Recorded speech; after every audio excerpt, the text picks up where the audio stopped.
ફરીથી એક ચીજ પડી। આશા ગુસ્સામાં જે હાથમાં આવે તે ફેંકવા લાગી। મીરાએ દોડી એને પકડી, પણ આશા એના એકલાથી સંભળાય એમ નહીં લાગતા મીરાએ દરવાજા બાજુ જોયું। સવિતાબેનને હાફળા ફાફળા આવતા જોયા। મીરાને ધરપત થઈ। બંને મળીને મીરાને પલંગમાં સુવડાવી દીધી। મીરા એક ઇન્જેક્શન લાવી જલ્દીથી આશાને આપ્યું। આશા શાંત થઈ ઊંઘવા લાગી। સવિતાબેને રાહતનો શ્વાસ લીધો। બંને ચિંતિત ચહેરાએ રૂમની બહાર આવ્યા। શું થયું હતું મમ્મા? આશા કેમ ગુસ્સે થઈ ગઈ હતી? એનો રૂમ બંધ જ રાખવાનો, કામ હોય ત્યારે જ આપણે ખોલવાનો। હા બેટા, મને એમ કે એ ઊંઘતી જશે, એના બાથરૂમનો નળ ઠીક કરાવવાનો હતો। આ પ્લમ્બર આવ્યો તો મેં એને બતાવવા રૂમમાં ગઈ। મારી સાથે પ્લમ્બરને જોઈને એ બૂમો પાડવા લાગી। મમ્મા, પ્લમ્બરને હવે કાલે જ બોલાવીશું। મને દીદીની બહુ ચિંતા થાય છે। ક્યારે ઠીક થશે મારી દીદી? અને ધારાનું શું? એનો શું વાંક? વગર વાંકે સજા ભોગવી રહી છે બિચારી। દોસ્તો, જલ્દીથી વિડીયો લાઈક કરી ચેનલ સબસ્ક્રાઈબ કરી દો। મને તો ધારાની જ રાત દિવસ ચિંતા રહે છે। અત્યારે તો આપણે એને ઘરના માહોલની અસરથી દૂર રાખવા માઉન્ટ આબુ ભણવા મૂકી દીધી છે। હજુ અણસમજુ છે, પણ મોટી થતાં એને પણ બધી સમજણ પડવા લાગશે ત્યારે શું કરીશું એ જ ચિંતા કોરી ખાય છે। હા મમ્મા, આ વખતે હું એને મળવા ગઈ હતી ત્યારે ધારા મને વેકેશનમાં ઘરે આવવાનું કહેતી હતી કે આ વેકેશનમાં હોસ્ટેલમાં નહીં રહું, હું ઘરે આવીશ। બધા છોકરાઓ વેકેશનમાં ઘરે જ જાય છે। હવે 10 વર્ષની થઈ, હવે આપણે હળી મળીને એને સંભાળવી પડશે। જો કે એના મનમાં તો હું જ એની મમ્મી છું એવું જ સમજે છે, એટલે વાંધો નહીં। અને આટલા વર્ષોમાં આશાએ એને જોઈ જ નથી, એટલે કદાચ હવે ધારાને નહીં જ ઓળખે તો આ વખતે આપણે ધારાને ઘરે લઈ આવીશું। મીરા, તું છે પછી મને કોઈ ચિંતા કરવાની જરૂર નથી, પણ ભવિષ્યમાં શું દરબાયેલું છે એ ક્યાં ખબર પડે જ છે। નહીં તો આજે મારી આશાની આવી હાલત હોત। શું થયું હતું આશાને? ધારા કોણ છે? ઘરથી દૂર રાખવા મીરા કેમ વિચારે છે? એના માટે બીજા ભાગની રાહ જોવી પડશે દોસ્તો। ખાને છેલ્લા સુધી જોજો। આજે મીરા માઉન્ટ આબુ ધારાને લેવા ગઈ હતી। વેકેશન પડી ગયું હતું અને ધારા તો ખુશ થઈ ગઈ હતી। આજે 5 વર્ષ પછી ધારાને હોસ્ટેલથી ઘરે લઈ જવામાં આવી રહી હતી। ધારા તો આસમાનમાં જ ઉડી રહી હતી। ઘરે આવી ધારા પહેલાં નાનીને પગે લાગી ઉપર ગઈ। એક રૂમનો દરવાજો બંધ હતો। ધારા બહારનું ખુલી અંદર જવા ગઈ ત્યાં જ મીરાએ બૂમ પાડી, ધારા! ધારા ફટાફટ નીચે આવી। મીરા બોલી, બેટા, પહેલાં તું ફટાફટ હાથ પગ મોઢું ધોઈ લે તો એટલે આપણે બધા સાથે બેસીને જમી લઈએ। જમીને ધારા નાની પાસે બેસીને વાતો કરવા લાગી। નાની, તમારે મને વાર્તાઓ કહેવાની છે। ત્યાં હોસ્ટેલમાં મેં કોઈ દિવસ વાર્તાઓ નથી સાંભળી। સવિતાબેન બોલ્યા, હા ધારા, હું તને બહુ જ સરસ વાર્તા સંભળાવીશ, પણ રોજ થોડી વાર્તા સાંભળવાની છે। વેકેશન સુધી આપણે વાર્તા આખી પૂરી સાંભળી લઈશું। દોસ્તો, કહાની છેલ્લા સુધી જોજો। વિડીયો લાઈક કરી ચેનલ સબસ્ક્રાઈબ કરી દો। આજકાલ આ તમે શું કહો છો? પેલું મોબાઈલમાં લાઈવ આવે એવી ગમે કે કાલ્પનિક વાર્તા ગમે? નાની, શું તમે પણ? કાલ્પનિક તો ગમે ત્યારે જાણવા મળશે, તમે લાઈવ એટલે જ હાલમાં ચાલી રહી છે એવી જ ગમે। તો પછી મારે તને દૂર ગામડામાં લઈ જવી પડશે, મતલબ શરૂઆતથી જાણવા આગળની વાત જાણવી જરૂરી બની જાય। મીરા સાંભળતી હતી। મમ્મા, દીદીએ જમી લીધું? આરામ કરે છે, મીરા સવિતાબેનને ઈશારાથી કહી રહી હતી। એટલામાં ધારા પાણી પીવા ગઈ। તરત મીરાએ કહ્યું, મમ્મા, શું તમે ધારાને સાચી વાત કરી રહ્યા છો? જો મીરા એક દિવસ તો એને બધું ખબર પડવાની જ છે, ભલે અત્યારે વાર્તા સાંભળે, એને કેટલી ખબર પડે એ આપણને ખબર પડી જશે। એટલામાં ધારા આવી। સવિતાબેન બોલ્યા, તું આબુ સિવાય ક્યાંય બીજે ગઈ છો? ધારાએ માથું હલાવી ના પાડી।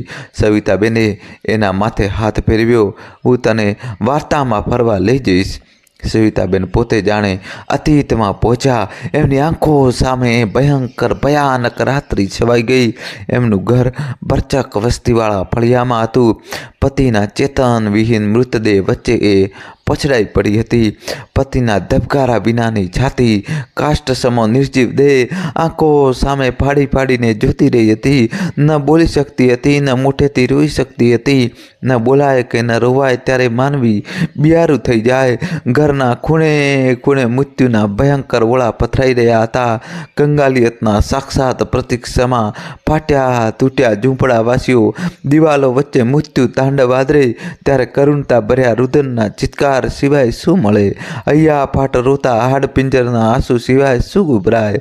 દરિદ્રતા, ભૂખ, પ્યાસ, નિરાધરતા અને નિરાશાએ શું પડછાયો બનીને આવ્યું? આશા પણ બાપના પ્રેમને ગુમાવી આંખો ફાડીને અમૃત વરસાવતી આંખોને ફાટીને જોઈ રહી હતી. બેટી કહેનારનું મુખ બીડાઈ ગયું હતું. મીઠાશની માથા પર હાથ ફેરવનારમાં આજે ચૈતન્ય નહોતું. 27-28 વર્ષના સવિતાબેને 5 વર્ષની આશાના માથા પર હાથ ફેરવતા ફેરવતા એને ચૂપ કરાવવાની કોશિશ કરી રહ્યા હતા. આશા, સવિતાબેન બોલ્યા. આશા બોલી જ ન શકી. એની બાજુમાં મીરા બેઠી હતી. આશા કરતાં 1 વર્ષ નાની. બાજુમાં રહેતા પરેશભાઈને રમાબેનની છોકરી. આખો દિવસ બંને સાથે જ રહેતા અને બંનેને એકબીજા વગર ચાલતું પણ નહીં. સવિતાબેનની આંખો આંસુથી ઉભરાતી હતી. કંઠ પણ ગદગદી રહ્યો હતો. કાયામાં ધ્રુજારી પ્રવેશી ચૂકી હતી, કેમ કે મૃત્યુના તાંડવમાંથી ઉભરાતી કરુણતા તેમની આંખો સામે જોઈને ધીરજ ખોઈ ચૂક્યા હતા. એમની છાતીમાં પણ હૃદય હતું. આંસુ બની જાય એટલું પાણી મસ્તકમાં પણ હતું, પણ આશાની સામે જોઈને પોતાના હૃદયને કઠણ કરી રહ્યા હતા. દોસ્તો, જલ્દીથી વિડીયો લાઈક કરી ચેનલ સબસ્ક્રાઈબ કરી દો અને છેલ્લા સુધી જોજો. સવિતાબેનના હૃદય પર હિમગીરી જેટલો ભાર વધી ગયો હતો. અને પોતાને ભાન થયું અને ઓછું કરવું જ પડશે. એમને એકવાર રડવું જ જોઈશે. તેમ નહીં થાય તો પોતાના જીવનનો પણ ભય હતો. સવિતાબેને દરવાજા સામે જોયું, જાણે રમાબેનની રાહ જોતા હોય, પણ દરવાજામાંથી કોઈ જ ના પ્રવેશ્યું. જાણે દેવદૂત બનીને પરેશભાઈ દરવાજા પર દેખાયા. સવિતાબેનની આંખોમાં એક ચમક આવી અને બોલ્યા, રમાબેન. પરેશભાઈની આંખો પણ સૂજેલી દેખાતી હતી. તેમને સવિતાબેનની સામે માથું હલાવી ના પાડી અને પોક મૂકીને રડી પડ્યા. સવિતાબેનના હૃદયમાં ત્રાસકો પડ્યો. એમની નાનપણની સુખ દુઃખની સાથીદાર રમાબેન પણ હવે નહોતા.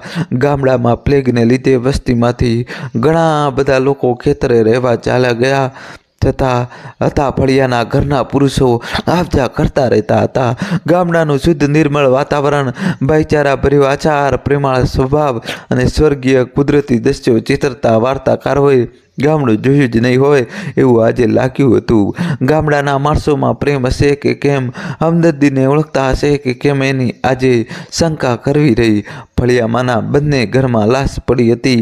2 માણસો મરી ગયા હતા, છતાં કોઈના હૃદયના તાર પણ ના હાલે ત્યારે શંકા ઉપસ્થિત થાય એ અસ્થાને તો નહોતું. પરેશભાઈ બોલ્યા, હું કોઈને બોલાવી લાવું. કોને બોલાવી લાવશો? સવિતાબેને પૂછ્યું. જગત પરથી દયાનો ધ્વંસ નથી થઈ ગયો હજી. સવિતાબેન બોલ્યા, ગામમાંથી તો મરી પરવારી છે એમ માની લેવાની જરૂર નથી. હું કોઈને બોલાવીને લાવું છું. દોસ્તો, કહાની છેલ્લા સુધી જોજો. હવે નવો ટ્વિસ્ટ આવશે. પરેશભાઈ ઊભા થયા. એક સાથે 2 શબ શમશાને લઈ જવાના. એમના અગ્નિ સંસ્કાર માટે લાકડા વગેરે શમશાને પહોંચાડવા, આ બધું એમના એકલાથી બનવું મુશ્કેલ હતું. સવિતાબેન આ કામમાં મદદ કરી શકે તેમ નહોતા. એમનામાં મદદ કરવાની હામ જ નહોતી. પરેશભાઈ બહાર નીકળ્યા. સવિતાબેન મીરાને બાથમાં લઈને પોક મૂકીને રડી પડ્યા. આજથી તું મારી જ દીકરી છે. હું તારી માં છું. નાનકડી મીરા સવિતાબેનને જોઈ રહી. પરેશભાઈ ફળિયાની બહાર નીકળ્યા ત્યાં સામે જ ગામના નગર શેઠે માવજીભાઈનો નોકર રામો સામે મળ્યો. કોણ મરી ગયું? પૂછ્યા પછી બહુ મોટો ગંભીર ભૂલ થઈ ગયાનો ગભરાટ એના ચહેરા પર દેખાયો. પરેશભાઈને પણ આશ્ચર્ય થયું કે રામુને મારણની ખબર કેવી રીતે પડી. રામુ, તું બાળવા આવશે? પરેશભાઈએ પૂછ્યું. અરે આવશે કેમ? એટલા માટે તો શેઠે મને મોકલ્યો છે. રામુનું વાક્ય સાંભળી પરેશભાઈને બીજું આશ્ચર્ય થયું. શેઠને કેમ ખબર પડી હશે? પરેશભાઈ રામુને બોલ્યા, ઠીક છે તો તું જા. સવિતાબેન એકલા જ છે. હું હમણાં જ આવું છું. પરેશભાઈ બજાર બાજુ થોડો સામાન લેવા માટે ગયા. પરેશભાઈ બજારમાં આવેલી ખાપણની દુકાને પહોંચ્યા. ખાપણ આપજો. અરે રામ રામ, હવે વળી કોણ? પરેશભાઈ બોલ્યા, મારી પત્ની રમા અને સવિતાબેનના પતિ ઠાકોરભાઈ, બંનેને પ્લેગની ગાંઠ નીકળી હતી. રામ રામ. બિચારા સવિતાબેન, મેં સાંભળેલું કે તમે રાત દિવસે એમને મદદ કર્યા કરો છો. સવિતાબેન સાહેબ એકલા થઈ ગયા. હવે જગતમાં કોઈ અનાથ નથી. પરેશભાઈ બોલ્યા, પડ્યા. સાચી વાત છે, સવિતાબેન જવાન છે, અનાથના નાથ થવા તો ઘણા દોડીને આવશે.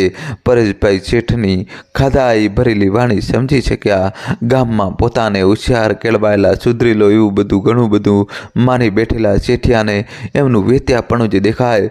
શેઠને તારા પર ઘરના માણસ જેટલી માયા છે. રામુ સવિતાબેનને કહી રહ્યો હતો. ભગવાન શેઠને 100 વર્ષના કરે. ઉપકારના ભાર નીચે દબાયેલા સવિતાબેન બોલ્યા. ત્યારે જ પરેશભાઈને સમજણ પડી ગઈ, આ રામુ તો શેઠે આપેલી ચાવી પ્રમાણે નાચતું પૂતળું છે. દોસ્તો, જલ્દીથી વિડીયો લાઈક કરી દેજો. પરેશભાઈ સામાન લઈને પહોંચ્યા એ પહેલાં જ રામુએ બધી તૈયારી કરી લીધેલી હતી. જોઈને ભીતને અડેલીને ત્યાં જ ઊભા રહ્યા. તમે તો સમસાને આવશો ને પરેશભાઈ? રામુએ પૂછ્યું. પરેશભાઈએ હકારમાં માથું હલાવ્યું. ચાલો, કંઈ નહીં, સવિતાબેન એકલા હશે પણ તમારે તો આવવું જ પડશે. સવિતાબેનને હવેલીએ પહોંચાડી દઈશું. બિચારા એકલા ઝૂરી મરે. શેઠે પણ કહ્યું છે. શબને ઉઠાવીને લઈ જતા વખતે સવિતાબેન મોટેથી રોઈ પડ્યા. અવાજ ફાટી જવા લાગ્યો. છાતીએ માથે હાથ પછાડીને વાળ હાથમાં ખેંચવા લાગ્યા. એમનું દુઃખ સહન થાય એવું નહોતું. પ્લેગના ભરડામાં સગા વાલા પણ બાકી નહોતા રહ્યા. સવિતાબેન એકલા અટુલા રહી ગયા હતા. ચારે બાજુથી બીક એમને લલકારી રહી હતી. સવિતાબેન ધ્રુજી રહ્યા હતા. શેઠની હમદર્દી એમને લલચાવે એ સ્વાભાવિક હતું, એમાં આશ્ચર્ય પણ નહોતું. પરેશભાઈ સવિતાબેનની પાસે ગયા. સવિતાબેન દુઃખના દરિયામાં વિસરીને પરેશભાઈને વળગીને માથું ફૂટતા રોવા લાગ્યા. પરેશભાઈ એમને બોલ્યા, તમે શાંત થાઓ, હવે આવું ના રડશો. પણ સવિતાબેન દુઃખની છેલ્લી માત્રામાંથી પસાર થઈ રહ્યા હતા. સારા નરસાનું ભાન ગુમાવી બેઠા હતા અને તે પરેશભાઈના શરીરને ચોંટી ગયા. પરેશભાઈ એમના માથે હાથ ફેરવ્યો. એટલામાં જ રામુ એકદમ નજીક ખસી આવ્યો અને બેશરમ એમ બબડી પરેશભાઈથી સવિતાબેનને બળપૂર્વક છોડાવી દૂર લઈ ગયો. પરેશભાઈ સવિતાબેનની પાસે ગયા. સવિતાબેન દુઃખના દરિયામાં વિસરીને પરેશભાઈને વળગીને માથું ફૂટતા રોવા લાગ્યા. પરેશભાઈને એમને બોલ્યા, તમે શાંત થાઓ, હવે આવું ના રડશો. પણ સવિતાબેન દુઃખની છેલ્લી માત્રામાંથી પસાર થઈ રહ્યા હતા. સારા નરસાનું ભાન ગુમાવી બેઠા હતા અને તે પરેશભાઈના શરીરને ચોંટી ગયા. પરેશભાઈ એમના માથે હાથ ફેરવ્યો. એટલામાં જ રામુ એકદમ નજીક ખસી આવ્યો અને બેશરમ એમ બબડી પરેશભાઈથી સવિતાબેનને બળપૂર્વક છોડાવી દૂર લઈ ગયો. સબ ઉઠાવ્યા. શેઠના વેઠિયાઓએ ખભે ચડીને સવિતાબેનના પતિ ઠાકોરભાઈ અને પરેશભાઈના પત્ની રમાબેન શેરીની બહાર નીકળ્યા. કોણ કોને ખભે ચડીને છેલ્લી સફર પૂરી કરે છે એ કોણ જાણે. સવિતાબેન રોતા કકળતા માથું પૂડતા નનામી પાછળ દોડ્યા. કોઈએ તેમને પકડીને બળજબરીથી ઊભા રાખ્યા. દોસ્તો, જલ્દીથી ચેનલ સબસ્ક્રાઈબ કરી દો. શમશાને પહોંચ્યા વળી અચંબો. 2 ચિતાઓ ખડકાઈ ગયેલી હતી. ફક્ત અગ્નિ સંસ્કાર જ કરવાના બાકી હતા. સબતે પર ગોઠવાયા, લાકડા ઉપર ગોઠવાયા. ઠાકોરભાઈએ આગ કોણ મૂકશે? બિચારાનું કોણ હશે દુનિયામાં? કોઈ બોલ્યું, પરેશભાઈ છે ને એ જ મૂકશે, ઘરના જ છે ને એ તો. કોઈ બોલ્યું. પરેશભાઈને બોલનારા પર ગુસ્સો આવ્યો, પણ કંઈ જ સાંભળ્યું જ ન હોય એમ પાસે ગયા અને અગ્નિ સંસ્કાર પૂરા કર્યા. સબ બળી રહેવા આવ્યા. ત્યારે પરેશભાઈને એક વિચાર આવ્યો કે સવિતાબેન ઘરે એકલા જ હશે, રોતા હશે. એમને આશ્વાસન આપવાવાળું કોઈ એમની પાસે નહીં હોય. સ્નાન કર્યા વગર જ પરેશભાઈ શમશાનેથી ઉતાવળે ઘરા જવા નીકળ્યા. ફળિયામાં વસ્તી લાગી રહી હતી, પરંતુ સવિતાબેનનું ઘર સૂનું હતું. બહારના ઉગાડા જ હતા. સવિતાબેન ઘરમાં નહોતા. મૃત્યુની નોબતના પડઘા માત્ર પડી રહ્યા હતા. જતા જતા દૂર દૂર વાગતી એ નોબત હજી આ ઘરમાંથી સંભળાવતી હતી. યમરાજના ભયંકર ઓળા ઘરને બિહામણું બનાવી રહ્યા હતા. પરેશભાઈ પાછા વળ્યા. સવિતાબેન ક્યાં ગયા હશે એ એમને સમજતા વાર ન લાગી. ટાપી રહેલા આજે ચિંકાર ચાંચમાં લઈ લીધો હશે. સવિતાબેન શેઠનીની હવેલી જ ગયા હશે. એ વિચાર સાથે જ પરેશભાઈના શરીરમાંથી કંપારી પસાર થઈ ગઈ. એક અતિ ભયાનક કુસકાએ તેમને ધ્રુજાવી મૂક્યા. શેઠનીની હવેલીએ જવામાં હમણાં કોઈ અર્થ નહોતો. પરેશભાઈ પોતાના ઘર તરફ વળ્યા. શરીરમાં શિથિલતા લાગતી હતી. આંખો ઉજાગરાના લીધે ભારી થઈ ગઈ હતી. માથું પણ દુખતું હતું. શરીર થાકીને ફાટતું હતું. બપોર થઈ ગયો હતો. તાપ સખત પડતો હતો. પરેશભાઈ ઘરે પહોંચી સ્નાન કરી ઓસડીમાં ખાટલો ઢાળીને આડા પડ્યા. થોડી વારમાં આંખ મીચાઈ ગઈ. પરેશભાઈને સમયનું ભાન રહ્યું નહીં. શાંત થઈ કોઈકે ડઢોળતા એકદમ જાગી ઉઠ્યા. બાજુમાં રહેતા વડીલ પરેશભાઈને બહાર સૂતેલા જોઈને આવ્યા હતા. પરેશભાઈ બેઠા થયા. એમણે કહ્યું, હાલો હવે વાળું કરી લો. પરેશભાઈ એકદમ તંદ્રામાં આવી ગયા. આજુબાજુ જોયું, સાંજ થઈ ગઈ હતી અને સવારની બધી ઘટના યાદ આવી. એ સાથે જ મીરાની પણ યાદ આવી. મીરા તો સવિતાબેન સાથે ગઈ હશે, મારે લેવા જવું પડશે. પરેશભાઈ વાળું કરીને હવેલી બાજુ જવા નીકળ્યા. દોસ્તો જલ્દીથી ચેનલ સબસ્ક્રાઈબ કરી દો. અત્યારે તેમના મનમાં સવિતાબેન અને સાથે આશા અને મીરાને લઈ આવવાના વિચારથી જઈ રહ્યા હતા. પરેશભાઈની મોટા ભાગની જમીન શેઠના નામે ચડી ગઈ હતી. કેટલી જમીન હજુ ગીરવેક હતી. ત્યાં રહેતા હતા એ મકાન અને એ સિવાયના પણ બીજા મકાન એમને ત્યાં વેચાઈ ચૂક્યા હતા. પરેશભાઈ વિચાર કરતા હતા, ગીરવેવાળી જમીનનું દેવું પૂરું કરવા માટે પણ રમાબેન વેચાણ કરી દેવું પૂરું કરી દેવાય એમને ટકોર કરતા રહેતા. પણ પરેશભાઈ એ માટે તૈયાર નહોતા થતા. એમના મનમાં એક આશા રહેતી હતી કે હું દેવું પૂરું કરી આટલી જમીન છોડાવી લઈશ. ગામની વચ્ચોવચ્ચ 4 માળની મોટામાં મોટી હવેલી નગર શેઠ માવજીભાઈએ બનાવી હતી. એના માટે આટલી બદલી જગ્યા ક્યાંથી આવી હશે? એ પણ એક કોયડો હતો. ગામમાં એ ઊંચામાં ઊંચા મકાન તરીકે એક જાણીતી હતી. રંગરોગાનથી એ હવેલીના દીદાર હંમેશા છેલબટાઉ જુવાનિયા જેવા રહેતા શેઠની જેમ જ હવેલીની ચારેય બાજુ વંડો ચડી લીધેલો હતો અને એમાં એક જ દરવાજો મૂક્યો હતો. દોસ્તો જલ્દીથી વિડીયો લાઈક કરી દો. અને રજવાડાઓનો શોખ હોય કે કેમ પણ માવજીભાઈએ એક નોકર પણ દરવાજે મૂકેલો હતો. એની મહેરબાની સિવાય કોઈ અંદર જઈ શકતું નહીં. પરેશભાઈ એની પરવાનગીનો વિચાર કર્યા વગર જ એકદમ અંદર ઘસી જવા ગયા અને અચાનક જ આંખે અંધારા આવ્યા. શું થયું કંઈ જ ખબર ન પડી, પણ પરેશભાઈ ત્યાં જ ઢળી પડ્યા. નોકર દોડતો આવ્યો પણ પરેશભાઈ બેહોશ થઈ ગયેલા હતા. માવજીભાઈ જાણે બધું જ જાણતા હોય તેમ અંદરથી જ ખેવડાવ્યું, એને બહાર કચરાના ઢગલામાં નાખી આવો. સવિતાબેન આશાને મીરાને ખવડાવીને પલંગ પર સુડાવી બાજુમાં બેઠેલા હતા અને વિચાર જ કરતા હતા કે હવે હું ઘરે જઉં. ત્યાં જ માવજીભાઈ દરવાજે દેખાયા. સવિતાબેન એકદમ જ ઊભા થઈ ગયા. અરે બેસો બેસો, આ તમારું જ ઘર. માંજો હવે ઘરે જઈને પણ શું કરશો?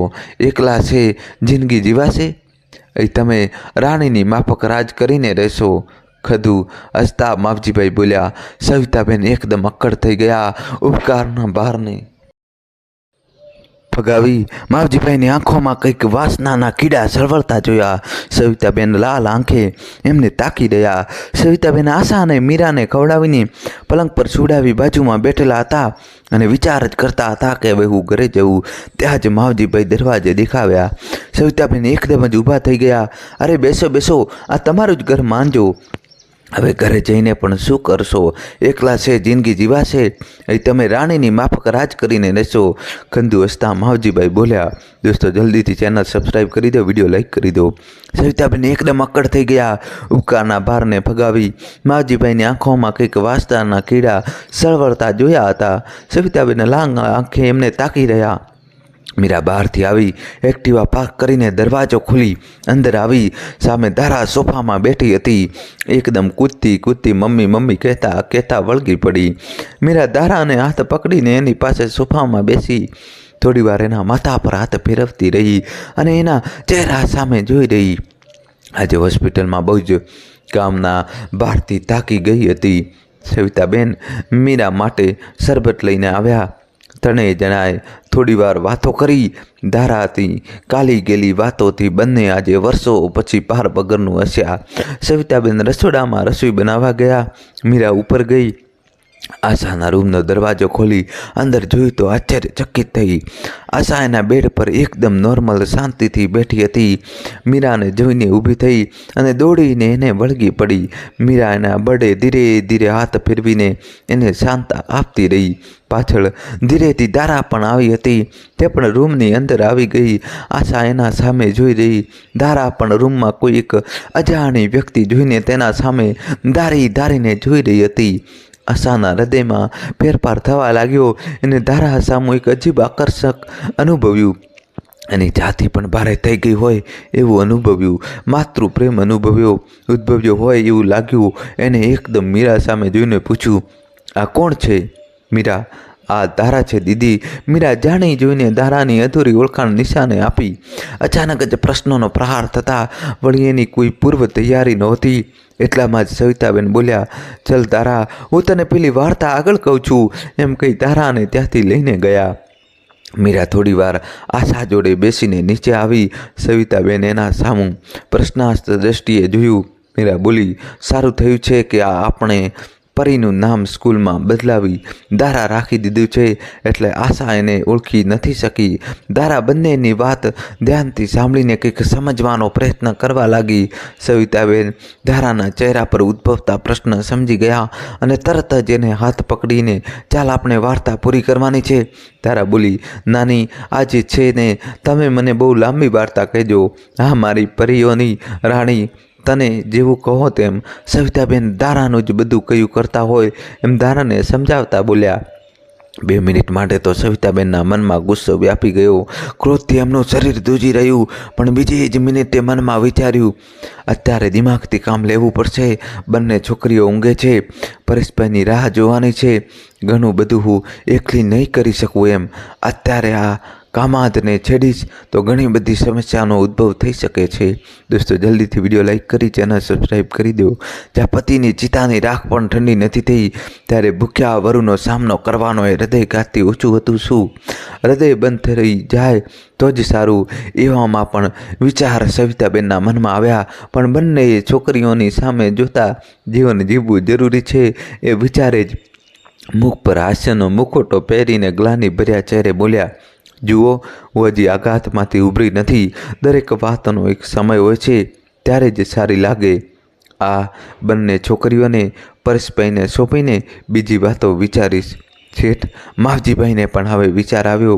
આ બંને છોકરીઓ બાધારૂપ બની શકે છે, પણ પરેશભાઈ ક્યાં હતા? શેઠને ખુશ રાખવા એમનો પડતો બોલ ઝીલવાવાળા ચિઠ્ઠીના ચાકર નોકરોએ પરેશભાઈને કચરાના ઢગલા પર નાખી આવ્યા હતા. 15 દિવસથી ગામમાં પ્લેગ બરડો લીધો હતો. બધી ગંદકી કચરો ગામ બહાર ભેગો થયેલો હતો. ત્યાં પરેશભાઈ 2-3 કલાક બેભાન પડ્યા રહ્યા હતા.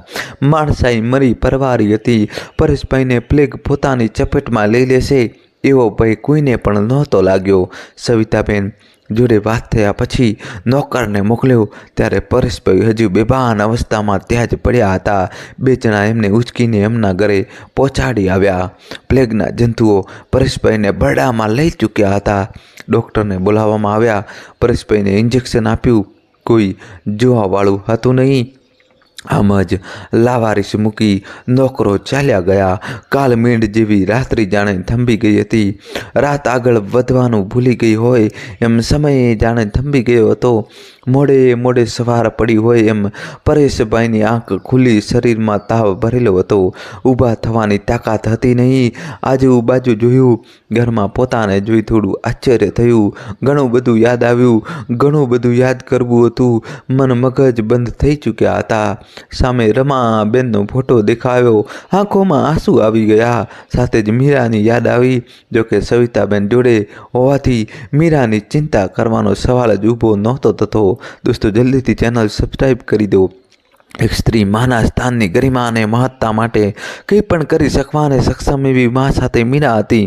તેને સંપૂર્ણ સુરક્ષા કવચ મળશે એ હૃદયપૂર્વક ખાતરી હતી જ. શરીરમાં કળતર વધતું જતું હતું. કોઈ પણ સંજોગોમાં એક વખત સવિતાબેનને મળવું જરૂરી હતું. ઊભા થવા ગયા. પગમાં પીડા ઉપડી. ત્યાં જ બહાર શેઠનો નોકર રામુનો અવાજ સંભળાયો. ગચડાતા બહાર ઓસરીમાં આવ્યા. રામુ બૂમ પાડી. પોતે ચીસો પાડતા હતા, પણ અવાજ જાણે ઊંડા કૂવામાંથી આવી રહ્યો હોય એમ જણાતું હતું. પણ રામુ એમને જ જોવા આવ્યો હતો. પૂછ્યું, કેમ છો? તમે પણ બનવાના છો શું? પરેશભાઈની આંખોમાં આંસુ આવી ગયા. એક વખત મીરાને મળી લેવા દો. મને મારી મીરાને મળવા લઈ જાઓ. મારી મીરાને લઈ આવો. પરેશભાઈ આજીજી કરી રહ્યા. પથ્થરને તો દિલ હોય છે. રામુ મંદ હસતો બોલ્યો, શેઠની કૃપા હોય એ જ થાય. પરેશભાઈ પણ એક વખત શેઠને મળાવો. પણ કોઈ પણ ભાગે એક વખત મને મારી મીરા જોડે મળાવો. સવિતાબેનને એક વખત વાત કરાવો મારા સાથે. રામુ હસતા બોલ્યો, ચાલો ઊભા થઈને મળાવી દઉં. છોડો આ મોહ માયા. હવે હજુ પણ સંસારના મોહ માયામાં પડ્યા છો? સવિતાબેનને કોઈ લેવા દેવા નથી તમારી જોડે, એ તો ખાઈ પીને જલસા કરે છે. દોસ્તો જલ્દીથી વિડીયો લાઈક કરી દો. એક વખત એમના મોઢે સાંભળી લઈશ, પછી નહીં કહું. એક વખત મળવા દો. પરેશભાઈ કરગરતા બોલ્યા. રામુ એમને એમ જ તડપતા છોડીને જતો રહ્યો. હવેલીએ જઈને શેઠને વાત કરી. ભારોભાર માનવતાનો ભરેલો ઓવરકોટ પહેરીને શેઠ માવજીભાઈ પરેશભાઈને ત્યાં આવ્યા. બોલો, શું કહો છો? દવાખાને જઈને શું કરશો? ચાલો માણસાઈથી તમને લઈ પણ જાઉં, પણ ડૉક્ટર કંઈ કરી શકે એવું દેખાતું નથી.